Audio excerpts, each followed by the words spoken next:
En la segunda mitad del siglo XX, las jóvenes naciones americanas que iban independizándose de España firmaban acuerdos con las instituciones financieras británicas, estableciendo así una nueva forma de colonialismo. Eso sucedió en nuestra patria cuando Bernardino Rivadavia, quien más años después sería nuestro primer presidente, entonces ministro de Gobierno de la provincia de Buenos Aires, firmó un acuerdo con la banca Baring Brothers de Londres, por el cual debían llegar a nuestra Argentina, entonces las Provincias Unidas, 1 millón de libras esterlinas. Llegaron solamente la mitad, 500.000, lo cual habla a las claras de la venalidad de este acuerdo, que sería el principio del ominoso endeudamiento externo argentino. ¿Qué hubiera pasado si no se firmaba el acuerdo con la banca Baring?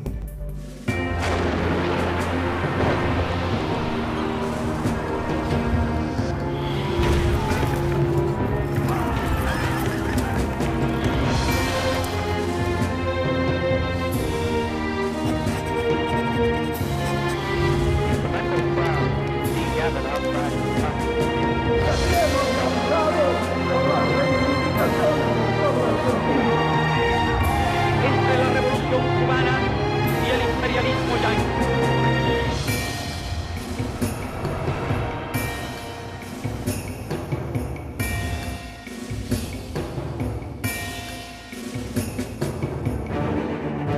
En las primeras décadas del siglo XIX, Inglaterra se lanzó a la colonización económica de Latinoamérica. Además del control del comercio, las financieras londinenses prestaron dinero a los gobiernos de las naciones recién formadas. En las Provincias Unidas del Río de la Plata, a inicios de 1820, los caudillos federales del litoral derrocaron al último director supremo y se instauró el federalismo de facto. La provincia de Buenos Aires se desentendió de los temas nacionales. La facción porteñista y unitaria, liderada por Bernardino Rivadavia, tomó el control de la provincia y siguió los principios del liberalismo. Aplicó medidas de apertura económica y limitación del Estado. En ese marco de ideas y política, el 1 de julio de 1824, el gobierno de Buenos Aires contrajo un empréstito con la casa Baring Brothers por 1 millón de libras esterlinas. Este préstamo se planteó como necesario para poder realizar obras públicas, como del puerto de Buenos Aires, el trazado de aguas corrientes, la fundación de pueblos. Sin embargo, ninguno de estos proyectos fueron realizados.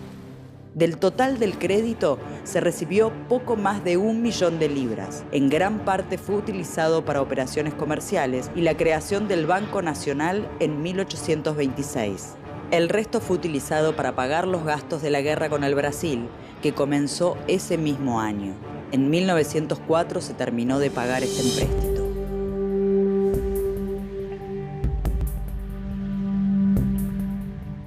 ¿Qué hubiera pasado si el dinero del empréstito se hubiera destinado a financiar las obras de infraestructura que hacían falta?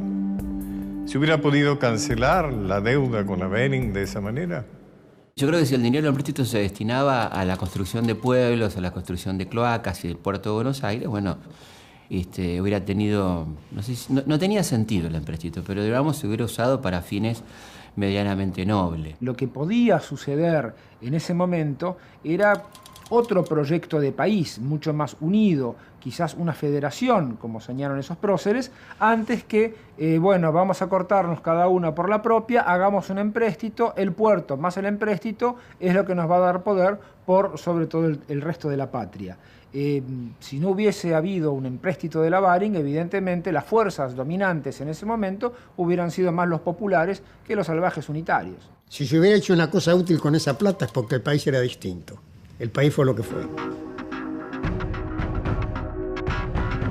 El préstamo fue garantizado mediante la hipoteca de todos los bienes de la provincia de Buenos Aires, de los cuales los más valiosos eran las tierras públicas.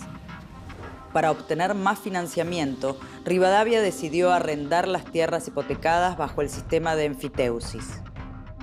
En teoría, Los pagos por el arriendo se destinarían a saldar los intereses y amortización de la deuda con la Baring Brothers. Se fomentaría a los pequeños agricultores mediante el arriendo en pequeñas parcelas. Pero las tierras fueron adjudicadas en grandes extensiones, a valores que la inflación transformó en ínfimos. Muchas veces, los beneficiarios no pagaban el canon o lo hacían de manera irregular. Estas circunstancias hicieron que algunos que ya eran poderosos terratenientes incorporaran enormes extensiones de tierra a precio irrisorio. Los juris de fijación de montos de alquiler por parcela lo constituyen los vecinos, de manera tal que hoy por ti y mañana por mí se fijaban precios irrisorios unos a otros y en definitiva esto fue otra estafa más al Estado que hicieron los grandes terratenientes de la provincia de Buenos Aires, ¿no? Algunos especialistas sostienen que esta fue la circunstancia que originó y consolidó la oligarquía terrateniente rioplatense, que tanta importancia tendría en nuestra historia. Que en esa época el 70-80% de la población mundial en todos lados vivía en el campo. Entonces la propiedad de la tierra era realmente la vía de la democratización o la vía de la concentración del poder. En Estados Unidos, en Australia, en Canadá fue la vía de la democratización, acá fue la vía de la concentración del poder. Y eso se reflejó en el sistema político y en la organización de la economía.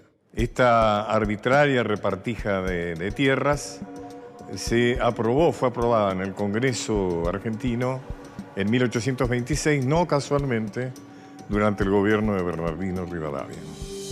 ¿Qué hubiera pasado si no se hubieran comprometido esas enormes extensiones como garantía del empréstito? Es difícil pensar qué hubiera pasado si no existiera la ley de enfiteusis, porque ya había una tendencia a la apropiación por parte de los grandes propietarios de la tierra pública, ¿no?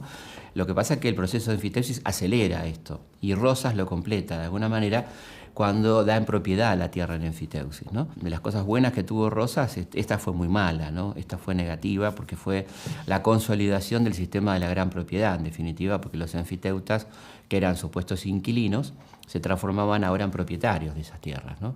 Esos grupos dominantes asociados a Gran Bretaña al capital extranjero conformaron una estructura productiva que tuvo un cierto dinamismo, porque en las condiciones excepcionales del mercado mundial y de la capacidad productiva del país, se pobló el país, se hicieron las grandes ciudades, hubo un proceso de modernización, pero no un proceso de desarrollo.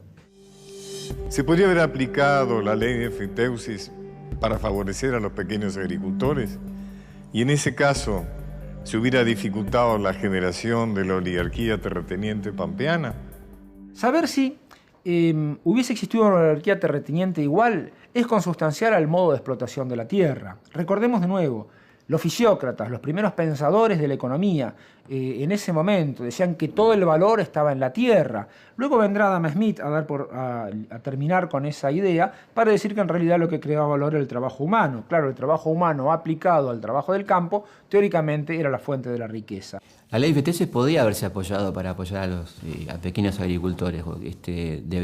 Podría ser perfectamente porque el Estado estaba disponiendo de una tierra en alquiler que podía haber sido entregada a los labradores o a la gente que realmente la tierra para el que la trabaja, digamos, de alguna manera, para decir una frase conocida, cosa que por supuesto no se hizo, ¿no? En diciembre de 1825 se reunió en Buenos Aires un nuevo Congreso Constituyente que encargó el Poder Ejecutivo Nacional al gobernador de la provincia de Buenos Aires, general Gregorio Las Heras.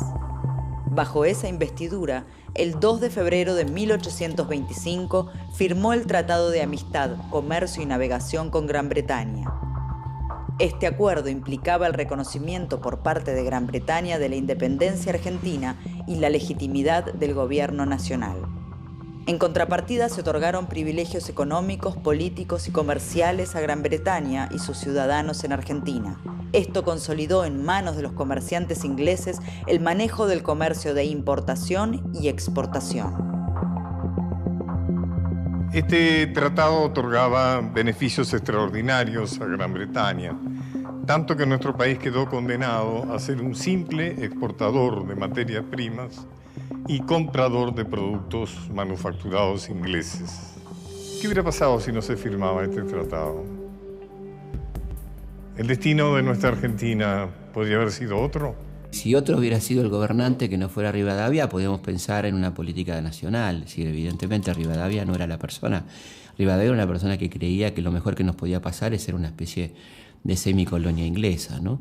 Esta era la mentalidad de Rivadavia, un hombre que vino muy encandilado por Londres y que por la revolución industrial, y pensó que podía hacer lo mismo en La Pampa sin clase industrial, sin una burguesía industrial detrás, una especie de delirio absoluto, ¿no? O sea, hacer la revolución industrial sin gente que quiera industrias. O sea, básicamente lo que teníamos acá era una burguesía terrateniente completamente atrasada, enemiga de la industria, enemiga porque ya podía haber pensado en la industria en ese momento y no lo quería. Habría que pensar en otro tipo de gobernante para plantear otro tipo de política. Evidentemente con Rivadavia eso no hubiera ocurrido, ¿no?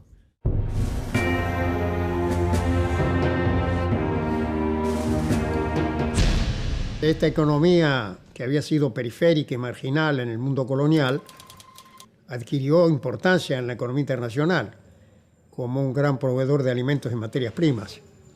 Y en ese proceso se produjo una gran concentración del poder económico en manos de los propietarios de la tierra, asociados a la potencia hegemónica proveedora del capital y también buena parte del mercado donde se vendían la producción argentina. Quizás ahí el empréstito de la Baring Brothers aparece más como la primera inclusión de la Argentina en una relación terrible y perversa con el Reino Unido, y uno tiende a decir, bueno, hubiera sido estupendo no tener el empréstito Baring. El empréstito era absolutamente innecesario. De esto hay testimonios muy importantes, documentales, del diputado Gascón, por ejemplo, que plantea en la legislatura bonaerense, el Parlamento de la provincia de Buenos Aires, cuando se presenta el proyecto de tomar crédito en Londres, él dice cuál es el estado de las finanzas y le dicen que están bien las finanzas. Entonces él dice, ¿para qué vamos a tomar deuda? Y el argumento es un argumento sorprendente, que se parece mucho a los argumentos de los años 90, y es para entrar al mundo, ¿no? Lamentablemente es una voz solitaria la de este diputado y se aprueba la toma de este empréstito, que es una verdadera estafa, absolutamente por donde se la mire, ¿no? En 1825, el Congreso Constituyente reconoció el empréstito con Baring Brothers como deuda nacional, con la Ley de Consolidación de la Deuda Pública del Estado, que garantizó la deuda con todas las tierras públicas del país. Con el remanente del empréstito, 3 millones de pesos, se creó el Banco Nacional en enero de 1826, con un capital de hasta 10 millones. El banco centralizaría los recursos fiscales y la emisión monetaria como instrumento de crédito del gobierno nacional. El 7 de febrero, Bernardino Rivadavia fue nombrado presidente por el Congreso y favoreció la representación de los intereses británicos en el directorio del banco. El Banco Nacional es una especie de excusa que tiene que ver con el contexto político, ¿no? De alguna manera la llegada de los dineros del empréstito coinciden con el Congreso del 24 y las aspiraciones de Rivadavia de ser presidente de un país inexistente, ¿no? Un país que estaba verdaderamente desarmado, muy dividido, en guerra civil, ¿no? Entonces ese proyecto de presidencia Rivadavia ahora necesitaba también de alguna institución nacional. Esa institución nacional va a ser el banco, que va a ser un fracaso rotundo, ¿no? El papel moneda que emitió se desvalorizó rápidamente y las reservas en oro se dilapidaron. Las provincias rechazaron el banco por ser un instrumento político de los unitarios y los comerciantes foráneos. El banco terminó financiando el déficit del gobierno, en especial los gastos de la guerra con el Brasil iniciada en 1826. Las emisiones de dinero generaron un descalabro económico. Finalmente Rosas, durante su gobernación, cerró el banco en 1836. Un banco lo que hace es prestar ese dinero necesario que el empresario desea pero no tiene para completar su ciclo económico, y para eso sirve el banco, un banco dedicado a la producción.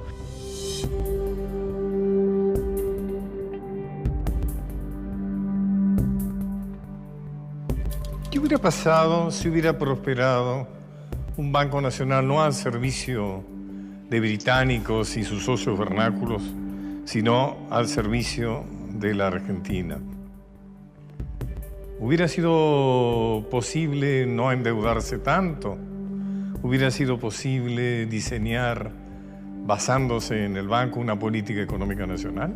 Es muy difícil suponer en una estructura económica y en un poder concentrado, con este tipo de inserción en el orden mundial, de que un país de esa naturaleza pudiera tener instrumentos del desarrollo nacional, porque no había desarrollo nacional en el sentido de una transformación productiva que incluyera la tecnología, la ciencia, la industria, que tempranamente fuéramos transformando el sistema económico como lo hizo Canadá, lo hizo Australia, con menos población que la nuestra.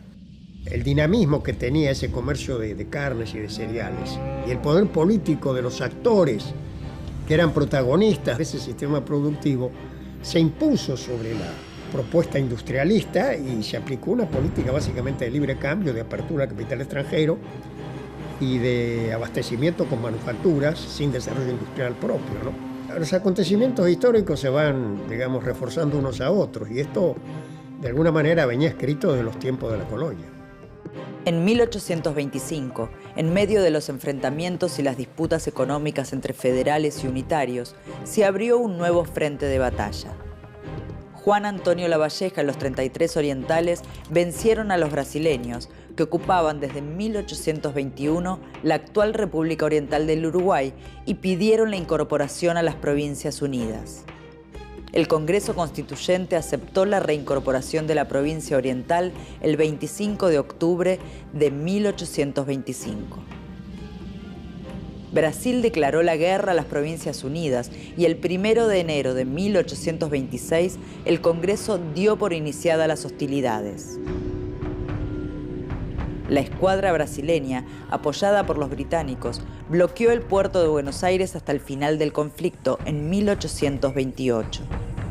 Por su parte, el ejército argentino obtuvo resonantes victorias, como en la batalla de Ituzaingó, mientras que el bloqueo al puerto y las derrotas navales golpeaban a Buenos Aires. Rivadavia, con apoyo inglés, avanzó en un tratado de paz vergonzoso. Reconoció la soberanía del Brasil sobre la banda oriental, además de pagar indemnizaciones. Estas negociaciones fueron el fin del débil gobierno de Rivadavia, que terminó renunciando en 1827.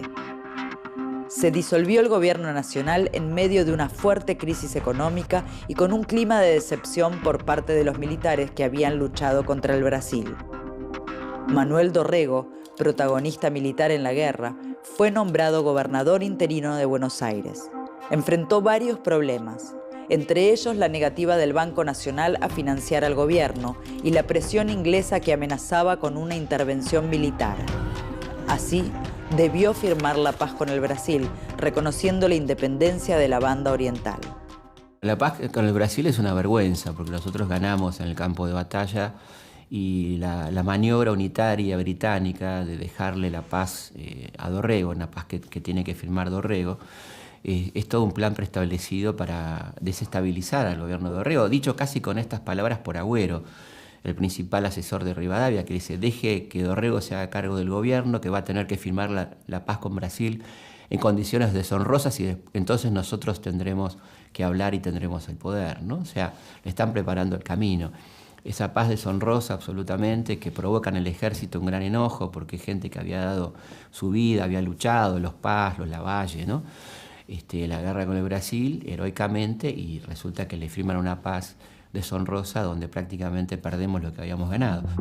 En su breve gobierno, Manuel Dorrego se opuso a los paradigmas liberales económicos entonces vigentes y se propuso federalizar la economía, también poner la enfiteusis al servicio de un proyecto nacional y popular. Dorrego era un tipo moderno que había estado en Estados Unidos, que había leído El Federalista, que había visto a los padres fundadores de Estados Unidos, que no seguían para nada la lógica económica de los imperios o de Europa. Al contrario, las 13 colonias, en ese precario equilibrio de tener una parte esclavista y una parte industrial, ya empezaban su destino manifiesto, como decían, hacia el oeste, sobre la base de la pequeña propiedad y sobre la base de la industrialización.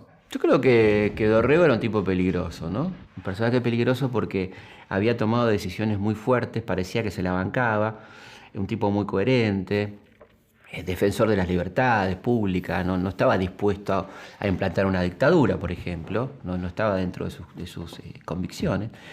iba muy a fondo con algunas decisiones muy novedosas, como el voto para los labradores, los campesinos, los empleados públicos. 1821 es el debate de Dorrego con los rivadavianos, donde dice que la gracia no es que voten los pobres, sino que los pobres puedan ser electos. Esas son las ideas que traía Dorrego a la Argentina, demostrando que ser nacional no es ser xenófobo, sino que es tomar lo universal, pero visto desde acá. Entonces, de algún modo, la derrota de Dorrego no es solo una derrota militar trágica, no es solo una derrota política en ese momento, sino que también es una derrota cultural o ideológica, o en términos de teoría económica, si queremos decir alguna barbaridad. Pero era una persona que venía imbuida de lo que se estaba haciendo de mejor y de más progresista en el mundo. No fue casual entonces que el 1 de diciembre un golpe de Estado comandado por el general Juan Lavalle lo derribara y pocos días después, el 13, fuera fusilado en Navarro. Esto no fue suficiente para los unitarios, sino que se lanzaron a una feroz persecución de los federales. Esto desembocó en la Guerra Civil. ¿Qué hubiera pasado si se firmaba una paz más equitativa con Brasil? ¿Hubiera sido posible poner en acción el programa económico de Dorrego? ¿Se hubiera podido evitar la Guerra Civil? Si no se hubiera firmado ese acuerdo, evidentemente la posición geoestratégica de la Argentina en el Río de la Plata hubiera sido otra, sin duda. Pensemos que la Armada Británica estaba estacionada en Río de Janeiro. La política latinoamericana se manejaba desde Río de Janeiro. La corte portuguesa estaba en Río de Janeiro, por orden de Gran Bretaña, luego de la invasión de Napoleón. De manera tal que estamos hablando de un poder muy fuerte que se tiene muy poco en cuenta, ¿no? Haberle ganado una guerra a Brasil fue heroico, muy importante, y pudo haber cambiado la historia argentina. No la cambia por la traición de estos unitarios, con Rivadavia a la cabeza, que preparan un desastre realmente, ¿no? Hubiera significado que la banda oriental hubiese continuado a ser parte de la Argentina en un esquema forzosamente federal, y nosotros como un polo de poder en el sur que se contrapusiera a un imperio que en ese momento era esclavista. Poco tiene que ver, por cierto, todo eso con lo que es Brasil hoy. O sea que me parece que la ucronía interesante sería qué hubiera pasado si el proyecto federal de Dorrego, nacional, popular, de Dorrego, o el proyecto de Artigas hubieran triunfado. En ese caso podríamos sí darnos la posibilidad de soñar con un no acuerdo o una firma o el no endeudamiento con Navarin o casas bancarias similares, ¿no? El astuto primer ministro británico George Canning dijo: el primer clavo está puesto, América es libre. Si hacemos las cosas bien, será inglesa. Hicieron las cosas muy bien. Por ejemplo, en nuestro país, el tendido de ferrocarriles, la construcción de puertos, la erección de bancos, todo estuvo destinado a cementar nuestra tragedia de ser un país productor de materias primas, de productos agrícolas ganaderos y comprador de productos manufacturados de los países desarrollados. Estamos hablando en presente, no en pasado. Y terminar con esta historia es responsabilidad de todos nosotros.